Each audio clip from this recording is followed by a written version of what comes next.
What's the meaning of your life? What's the answer to that question for you? What's the meaning of your life? Why do things happen the way they do? Why am I doing what I'm doing? And why does my life matter? Those are the three big searches to find the meaning of life. You think, because the world's told you, when they have the money, the power, the admiration, the prestige, the position, the relationships, then happiness will come for free. And I say, no, no, no, no. You got to do the work. You got to point to the happiness by asking the questions and doing the work in your relationships. And then you'll be successful enough. And the problem is, for all the strivers that haven't done the work, there's no enough. And that's the reason that there's so much misery among some of the most accomplished people in the world. It's really true. If you don't do this other work, the antithesis, you actually say that suffering, everyone lean in on this, okay? That suffering may actually contribute to your ability to find meaning. What's the most amazing thing to me is that Christian people who are trying to avoid their suffering, they worship a man who's suffering. And we don't want to suffer. Are you kidding me? Like, I don't want to go a couple extra days waiting for that money. My Savior is on the cross. But me, nah. You got to suffer. This is the will of God. Even for those who are listening to us who are not religious believers, you must lean into your suffering. Growth and learning comes from suffering. Suffering is your teacher. You want to find the meaning of your life? This is one of the 6 ways you got to do it, is learning how to understand and live with your suffering.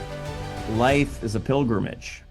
And having the meaning unveil itself to you through doing the work that we're actually talking about, that's the key takeaway, isn't it? Yes, absolutely.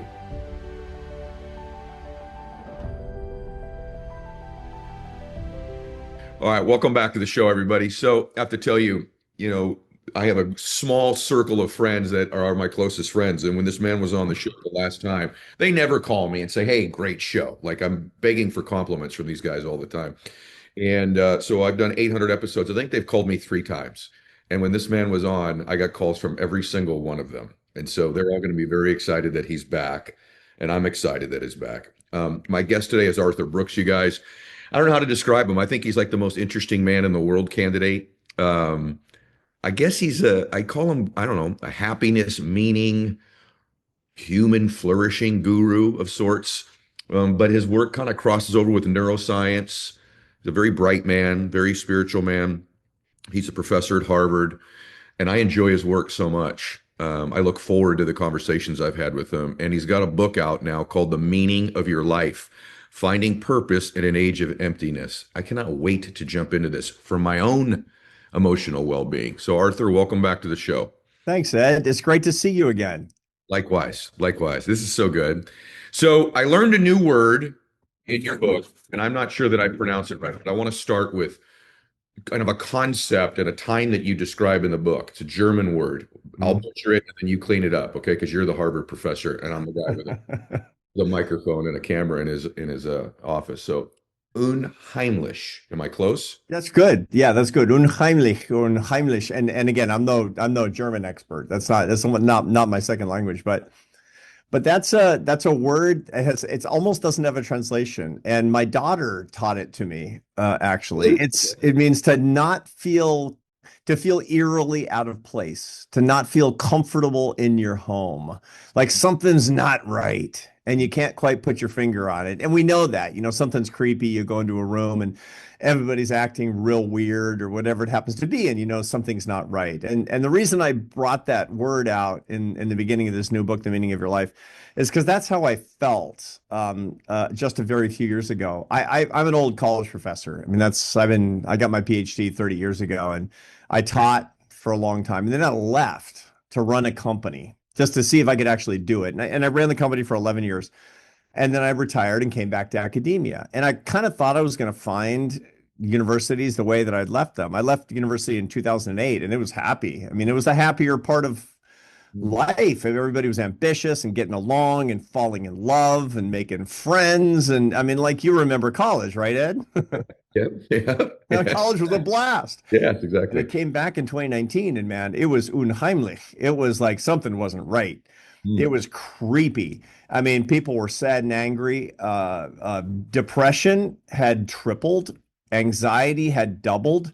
And in a lot of universities, including my own, more than 50% of students were getting counseling or actually seeing a mental health professional.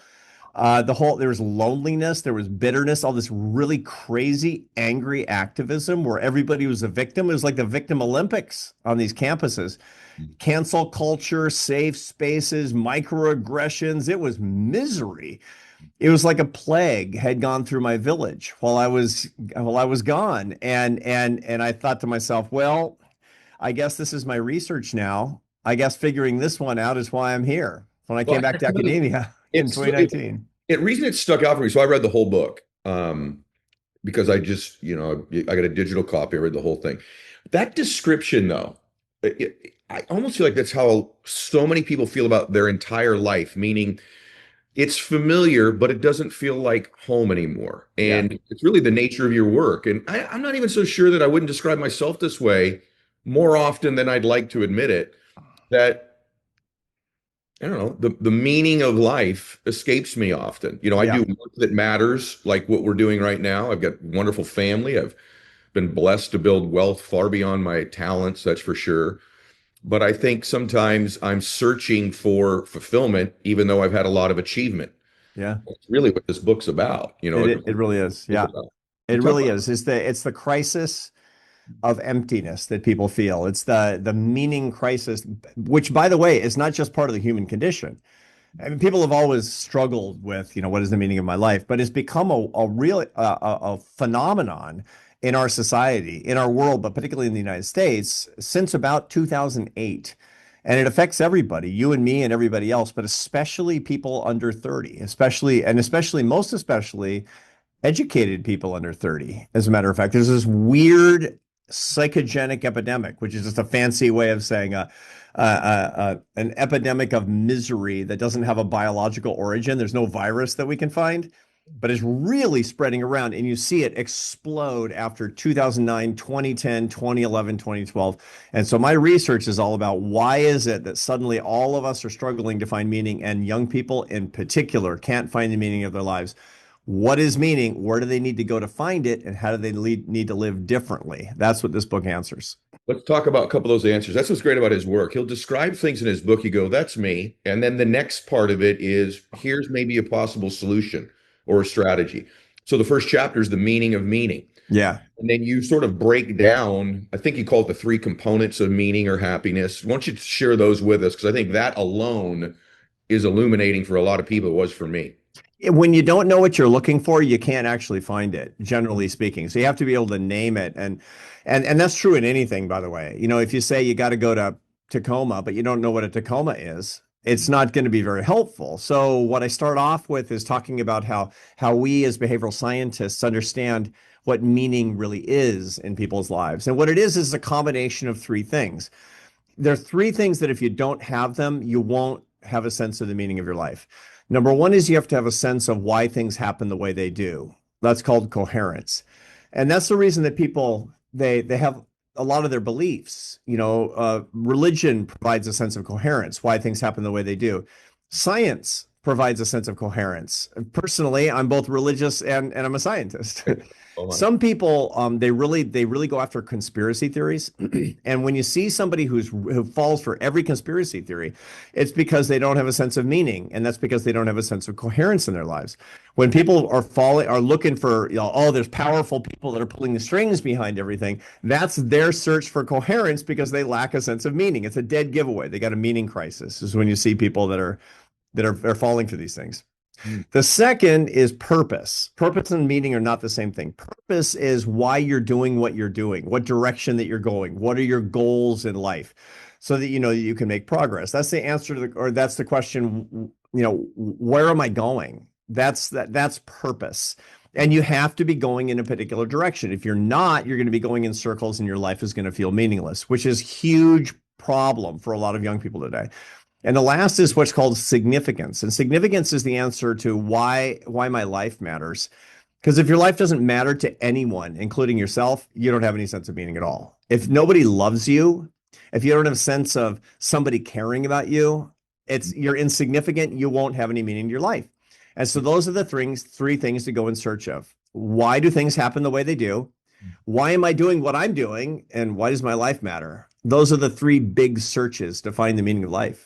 Yeah, the latter I remember when my first bout, I always share stuff with my audience that maybe is a little bit more personal than some hosts might be willing to share. But I remember my grandfather died when I was a little boy. I thought I was a relatively happy kid. My dad was an alcoholic and a drug addict, and I don't recall whether my dad had gotten sober yet or not. But I remember my grandfather died. I found myself a few weeks later stumbling into this loop. You kind of call it a doom loop. Right. It was more like, well, he's gone. Like, why does life matter? Right. And I think in my case, like the most unhappy I've been is the third element. Like, does any of this matter? Right. Obviously, because of my faith, I've been reborn in that, and that Right. does have a matter to me. But I got to share, I want you talk about this in the book, and I want you to maybe elaborate, even if it's something that's not in the book, because I'm curious this for me, for myself. I know a lot of people that live in the middle. They're not really happy, they're a little bit melancholy, but they have moments of happiness. The people that I actually know that are the most unhappy, and by the way, this is not all of them, but when I have to rank my unhappiest friends, are actually externally more successful than the other group. Right. Meaning, success is almost external success, whether they got the money or the house or the car, maybe even the relationship in some cases. They are actually unhappier. It's almost like their success contributed to their doom, almost like, is this all there is type thing. That's right. It's not That's all. right. There's a reason for that. There's an absolute reason for that. When you're going for to find what you're looking for in life, what we call extrinsic motivation, that is to say, stuff happening to you. I'm only going to be happy when I have enough success. That's looking for extrinsic outside rewards as opposed to doing the work inside, intrinsically looking for the rewards. You're not going to find it, and you're not going to find meaning. You're going to be aimless. It's going to be a big problem. I tell my students on the first day of class, you think because the world's told you. My students are, by the way, 28 years old, MBA students at the Harvard Business School. These are they want to grow up and be Ed Mylett. That's what they want to be when they grow up. They want to be successful like you. And they believe when they have the money, the power, the admiration, the prestige, the position, the relationships, then happiness will come for free. And I say, no, no, no, no. You got to do the work. You got to point to the happiness by asking the questions and doing the work in your relationships and all the stuff I talk about in this book. And then you'll be successful enough. And the problem is for all the strivers that haven't done the work, there's no enough. There isn't ever enough. And that's the reason that there's so much misery among some of the most accomplished people in the world. Gosh, it's so, by the way, everybody, I can just tell you, as someone who's maybe had a little bit of that success thing, it's really true. If you don't do this other work, the antithesis is written about in the book as well. This I've never, well, I heard it in my spiritual life, in my Christian walk, but nowhere else in a book like this. And you actually say that suffering, everyone listen, lean in on this, okay? This might be cool for you to all take a different meaning when you're suffering. That suffering may actually contribute to your ability to find meaning, that there's a purpose to suffering. You ought to get something for your suffering. Yeah. Yep. Yep. As a matter of fact, that's one of the great ways that people who are finding meaning in their life actually find it is they stop trying to avoid their suffering. There's an interesting thing. There's a formula that the Tibetan Buddhists have, that suffering equals pain multiplied by resistance. Pain times resistance. And when you're trying to lower your pain to get rid of your suffering, it's pretty ineffective. Why? Because your pain is going to come back. It's interesting that people who baby their back because their back hurts wind up with a lot more back pain. They always do because they get weaker and they become more sedentary. The way to actually to make your suffering more productive is not by lowering the pain, but by lowering your resistance to the pain. To be saying, I'm not going to resist. I'm going to learn how to live, how to grow and learn. And by the way, you and I as Christians, I mean, what's the most amazing thing to me is that Christian people who are trying to avoid their suffering, they worship a man who's suffering. And we don't want to suffer. Are you kidding me? My Savior is suffering. And I'm like, yeah, but me, I don't know, man. It's like, I don't want to go a couple extra days waiting for that money. I don't want to have an argument with my wife. My Savior is on the cross, but me, nah. No, I'm annoyed because, I can't get, because the cable's out. By the way, as you were talking, I was thinking that very thing. I was thinking of Jesus when you were talking. I think sometimes we conflate that he died for our sins and that we're saved, that somehow that means we all escape suffering as well. Right. No, no, no, no, no, no, no, no, no, no. It's really interesting. And I'm Catholic. I know you're Protestant, but it's interesting because we're taping this the day after the reading in the Catholic Church was where John the Baptist's followers, John the Baptist is in prison, and his followers come and find Jesus and say, "Are you the one we've been waiting for?" But what they're really saying is, "Aren't you the one we've been waiting for? Why aren't you doing something about John who's over there in prison?" And Jesus actually says, in no small and in an indirect way, "This is the point. It's like you got to suffer. This is the will of God, is to actually suffer sometimes. Mm. But the reward is so much greater." And the truth is, even for those who are listening to us who are not religious believers, you must lean into your suffering, because growth and learning comes from suffering. Suffering is your teacher. You want to find the meaning of your life. This is one of the 6 ways you got to do it, is learning how to understand and live with your suffering. Oh, you guys, so good. By the way, those of you that are not religious, we're about to shift to neuroscience in a minute, so hang in there. We're going to go to the brain. But before we do that, I want to ask you about one other element that I think can bring meaning to life, which is service. Yeah. Speaking of Jesus, what's he do before he dies? He gets his guys together and washes their feet, right? Right. And so, what about that element of finding something that you serve, that you care for, that you love? I know it's in the book, but they haven't read the book yet. Yeah. So, what about that element of finding meaning in one's life in service?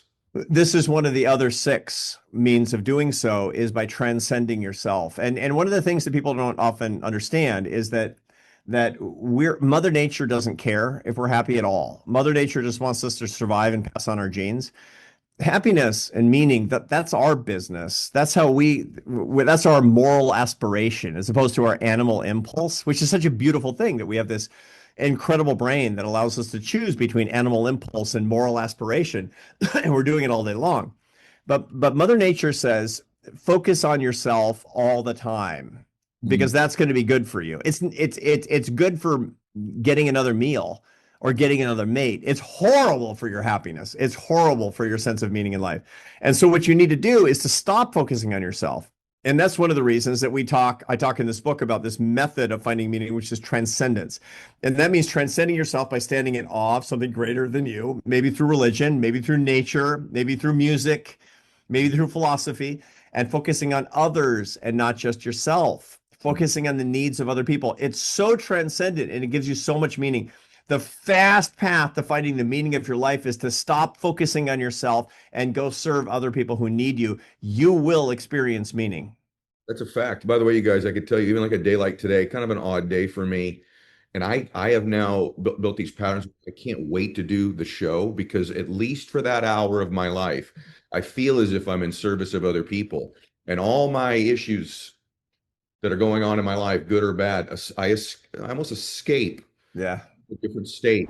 If you run a business, you know it's not just what you do, but the time you spend doing it. And nothing wastes more time faster than messy accounts payable issues, bills everywhere, approvals dragging, vendors blowing you up. It's the kind of low-value work that keeps you busy instead of profitable. That's why Intuit QuickBooks Bill Pay is a game changer. QuickBooks Bill Pay automates your accounts payable in QuickBooks, so you're not stuck doing admin all day. I hate it. Live in one clean dashboard that actually makes sense. You instantly see what's due, control who needs to improve it, and how it hits your cash flow. Vendors add their own payment details. No more chasing vendors down or them chasing you down. So with QuickBooks Bill Pay, say goodbye to manual bill pay and reduce manual work by half. So start paying bills a smart way, not the hard way. Learn more at quickbooks.com/bill pay. Again, that's quickbooks.com/bill pay. Terms and conditions apply. Money movement services are provided by Intuit Payments, Inc., licensed as a money transmitter by the New York State Department of Financial Services. When you're starting off with something new, it seems like your to-do list keeps growing every day with new tasks. The list can easily they start just to ruin your life, your mental health. And so for me, I wanted something that could simplify everything and do almost everything. And for me and millions of other businesses, that tool is Shopify. Shopify is the commerce platform behind millions of businesses around the world. 10% of all e-commerce in the U.S., from household names like our show to brands just getting started. Get started with your own design studio with hundreds of ready-to-use templates. Shopify helps you build a beautiful online store that matches your brand style. Get the word out like you have a marketing team behind you. It looks great. Easily create emails, social media campaigns, Wherever your customers are scrolling or strolling, Shopify will help you find them there. So start your business today with the best business partner, Shopify, and start hearing. Sign up for your $1 per month trial today at shopify.com/Mylett. Go to shopify.com/Mylett. That's shopify.com/Mylett. I wanted to ask you about this. In the book, you talk about the left and the right brain. I just did this event. I only do it once a year. It's like an all-day thing in my house. I have 20 people come in, and I do a ton of like RAS programming and cognitive rehearsal and visualization stuff that I teach these groups. And throughout the training, I play the movie The Matrix. I play clips. Yeah. My book, The Power of One More. I have it's called The One. Well, that's Neo, right? And then the Messiah, Jesus, is the ultimate one. So I love The Matrix. And I actually told this group, to some extent, you live in a simulation. And you actually, simulations in the book, The Matrix is in the book. Right. And I wonder, do we get the life we're also looking for? In other words, do we scan? Is there a part of our brain that has habituated itself into, it's conditioned to scan our environment, scan our life to deliver to us what we're most familiar with? Right. No, of course. And there's people have always done that. I mean, the things that you're familiar with are the things that you actually see, the things you're actually aware of. But the point that you're making about the Matrix is really important. So for our listeners and viewers who are not super familiar with this, the Matrix was one of the most popular movies of the year in 1999 when it came out, and it had this crazy science fiction plot in which something, I don't know, maybe you'd call it an artificial intelligence, crazy computers were actually controlling humanity, and they were taking their energy from humans. And the way that they did that was by anesthetizing humans, keeping them in pods, sucking off their energy, and playing a simulation into the human mind. Well, guess what, friends? We're in the Matrix. We're actually living a simulation.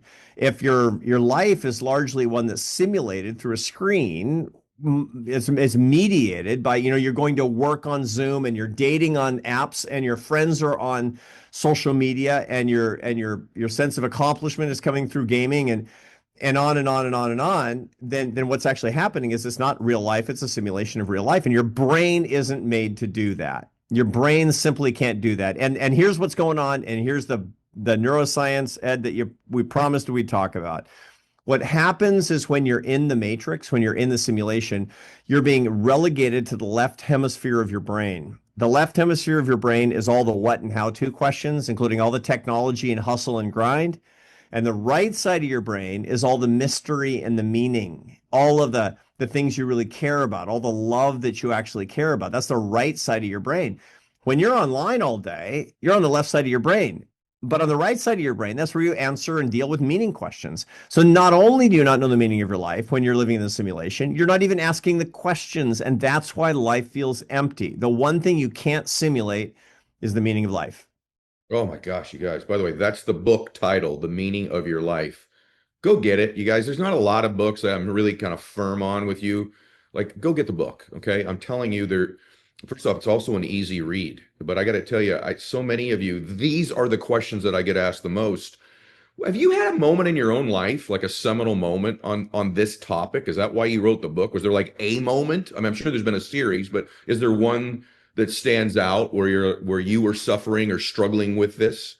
Yeah, I mean, I did have a significant meaning crisis. Now, not to the extent that I see with my students who don't remember the before times, by the way, who don't remember before people were living in the Matrix. But I was a CEO for a long time, and it was a great run. I ran a company in Washington, D.C. for 11 years, and I retired at 55.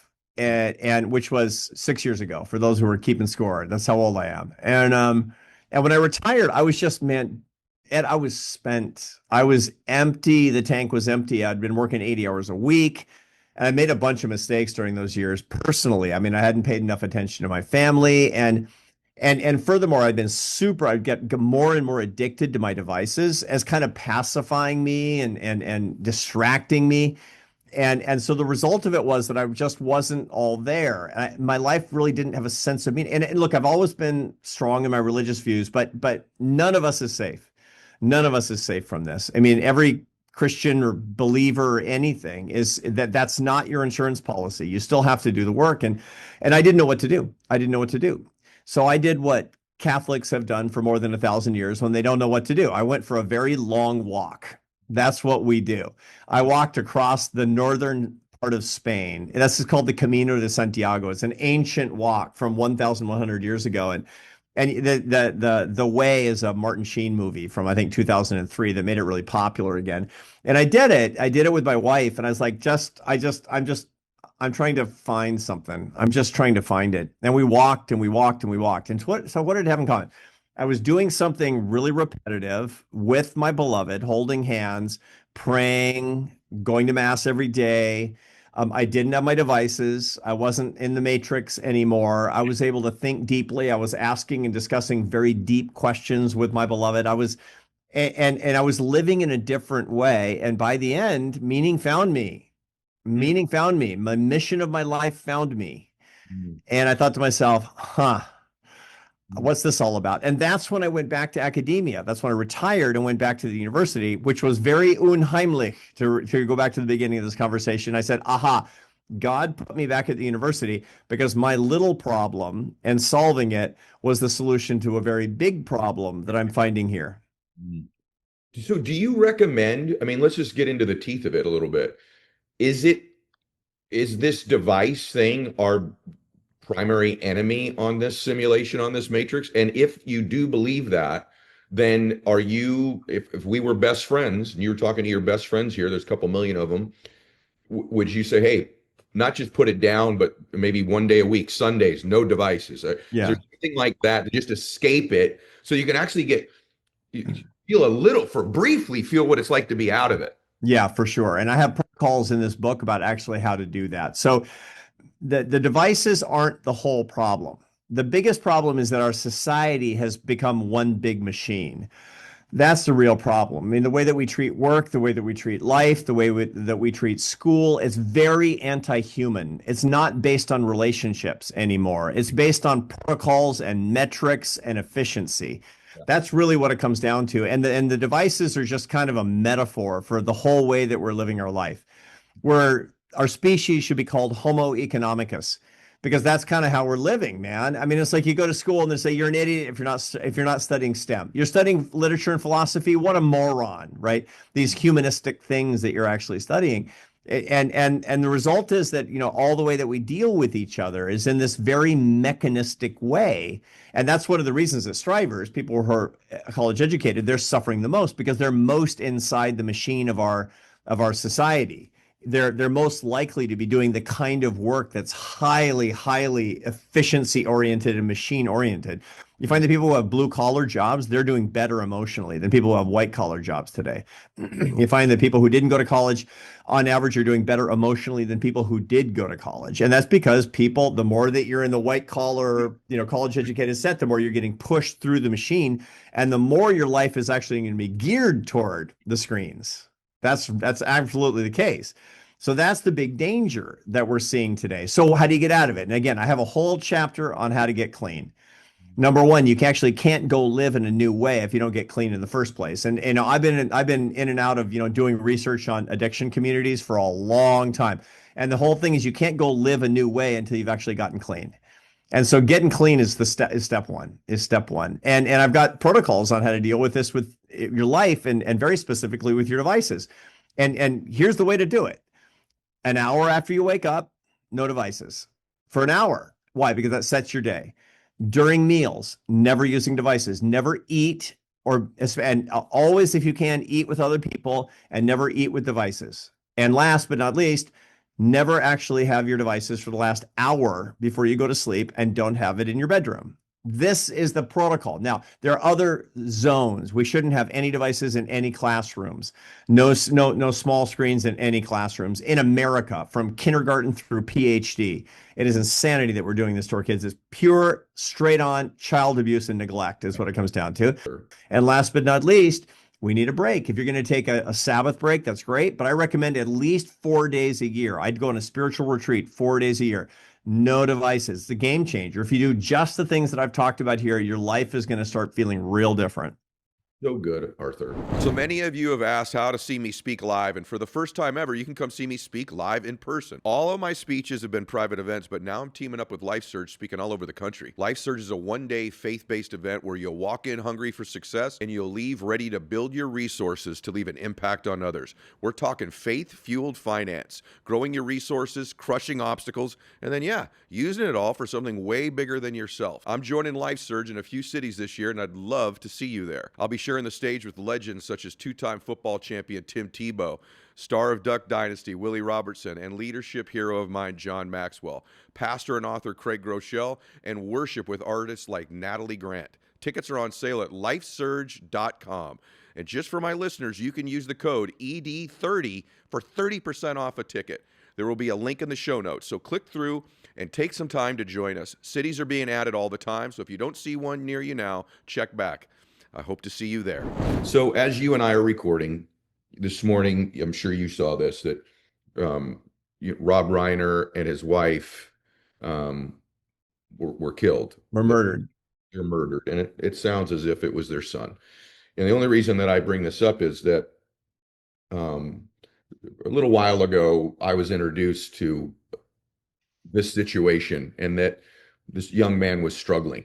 Yeah. And the reason I bring it up is that, and the struggle, without being too personal or specific, because it may end up being that that wasn't the case, but I'm pretty sure that it was. And I'm sure he suffered from mental illness as well. But having said all of that, there was no depth of relationships in his life, including the one he claimed with his father. And so the reason I bring this up is you bring it up in the book. Now, this is an extreme example, but even in my own life, people always say, gosh, you got so many friends. They've all these well-known people or whatever. And I always, after they say that, I think I do have, my friendships are wide. Right. Only a couple are deep. Right. I wish I had more depth of relationships with people. I wish I had gone deeper with certain, so to speak. And you talk about this in the book, and I think it's a skill set that especially young people have never learned. Their surface relationships, their digital relationships. Right. Because of the pandemic, they literally were away from one another. And I think it's one of the most dangerous places to be in your life is not building deeper relationships. I'm pretty sure that was one element of what took place today with Rob and his son. Can you just elaborate on that and any skill, I know you agree with it, any skill sets that you would suggest to somebody to be better? Because I think people listening go, I would like deeper friendships. Yeah. Or I'd like to be closer to my own spouse. Yeah. Yeah. So the way to think about this, Ed, it's a great point. And I do talk about this an awful lot in the book because the solution to a lot of this is loving better and deeper. But love is what you do with people, right? You don't love things, you love people. You use things. By the way, you don't use people.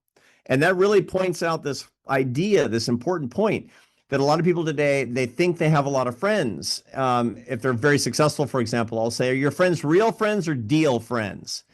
Real and deal. And you know the difference. There's nothing wrong with having people who are useful to you, but you got to have people who are useless to you. It's very important. Then I say, do you have real friends or virtual friends? And the brain cannot accommodate virtual friends. It can't. Our brains are still the same as they were 250,000 years ago. And that is to say that we make our real relationships and our biochemistry, it actually produces neuropeptides like oxytocin in our brain that bond us to other people when we're in person and we have eye contact and touch. And especially when we're sitting around the campfire, eating a bunch of yak meat with each other and talking about our day. That's how we actually bond with each other. And that's how our brains are designed. Whether you think God did it or just plain old evolution, that's a fact. That's a neurobiological fact. And you're not going to get it when it's all deal, and you're going to get almost none of it if it's all virtual. And so those are the two things to stop. Now, one thing you pointed out that's really important, which is about as married couples break up when they go from real love to deal love. It's always the case. And so what you find is, for example, I mean, when couples break up after 5 years is because they actually never became friends. They were passionate about each other, but they never became companions in a real friendship way. But when couples break up after 25 years, they almost all have the same thing in common. It was all the business of raising the kids. It was deal friends, deal friends, deal friends. This guy, you're useful to me, I'm useful to you. We have this one, the only thing that we have in common, like you have with your colleagues, what you have in common is the business. What you have in common with your spouse is the kids, and the kids grow up and they move away, and you talk to them once a week, and you're looking at each other like, who the heck are you? Who is this person sitting across the table from me? Well, I don't really have much in common with you. And that's when they break up, because it was all deal, no real. They also create, gosh, you guys, this is so good. I don't know. Are you like me when you're listening to Arthur, reflecting on your own world and your own life, your own friendships? Which, by the way, that in and of itself is healthy. Some self-reflection, some introspection, some self-awareness. We lack so much of this in our world today. And obviously, these devices are part of it. I'd put devices in that category, though, of distraction, et cetera. But a lot of people legitimately would say, that's all true, but I am really busy. And I want to talk about busyness. So someone driving in their car right now is like, this is so good, but I am currently dropping my kids off at school. Then I'm going to get to work. Then after work, I've got this thing I got to go do. I'd like to get to the gym. I got to pick my kids back up. Then we got soccer practice. Then we got Little League. I got this thing I got to do at church. I got to make sure I call my mom. I've got this hobby I do on the side. I'd like to maybe start my personal brand or write a book. And all of a sudden, it's busy. And you almost call busyness, I think you refer to it as like emotional anesthesia. Are people, is it that they're so busy? Or is it that they're creating all of this busyness so that they don't have to be introspective or self-reflective? It's a very profound question, and it's a question that almost answers itself for everybody listening to us. You know, it's like, I have to do all these things. Well, no, you're doing all those things because there's one thing that humans hate, which is boredom. One thing that humans hate, which is idleness. But here's the point. Once again, Mother Nature doesn't care if you hate it. Life was boring, and that's the way your brain is supposed to work for a lot of the time. I guarantee you that there's one thing that great-grandfather Mylett never said to great-grandma, which is, honey, I had a panic attack behind the mule today. And the reason is because his brain was working the way it was supposed to work. His hypothalamic pituitary axis wasn't getting flooded arbitrarily and suddenly from the outside world, because he was bored a lot. But he didn't think his life was boring. He didn't come home and complain his life was boring either. His life was just his life. And that's the way life is supposed to work. But we figured out through modern life, through the machine, modern life is a machine. Modern life is a simulation. And we've created it because we don't like being bored. What happens when you're bored is there's a set of structures in your brain called the default mode network. And it turns on when you're doing nothing else. And we don't like it, but you need it to find the meaning of your life. You need it to understand yourself. It's a little uncomfortable, especially when you're not used to it. That's, by the way, that's the reason that everybody has their best big ideas in the shower. It's because there's nothing to do in there except stand under the water. Your phone isn't in there, I hope. I mean, it turns out it's waterproof. You could take it in there, but don't do that. The touch screen doesn't work right. So, and we need more times. Like, so I prescribe boredom to people, you know, to my students. I make them actually have periods. I make them stop listening to music or especially even to podcasts during their workout. To not listen, to no headphones during workout. I asked them to start commuting without headphones. Their walk to school or their drive to work without headphones, having regular periods of actual quiet and introspection. And at first it's like screaming inside your head. And then pretty soon you start to feel more equilibrated and then calmer and then better because of that one intervention. It's really unbelievable what we're talking about, because that's literally I just spent the last 4 days on. By the way, the way you activate the default mode network in your brain, you guys, is close your eyes and pray. Yeah. You've taken away all the external. Yeah. So I love talking to you, and I wish that we could do it a lot longer, but I want to turn the camera literally onto you. And if someone asked you, they ran into you Starbucks, said, hey, I heard you on Ed Mylett show. I got the book, Meaning of Your Life. I'm really working on these different strategies you have in the book. I'm more self-reflective. I'm more self-aware. I'm trying to activate both parts of my brain on a regular basis.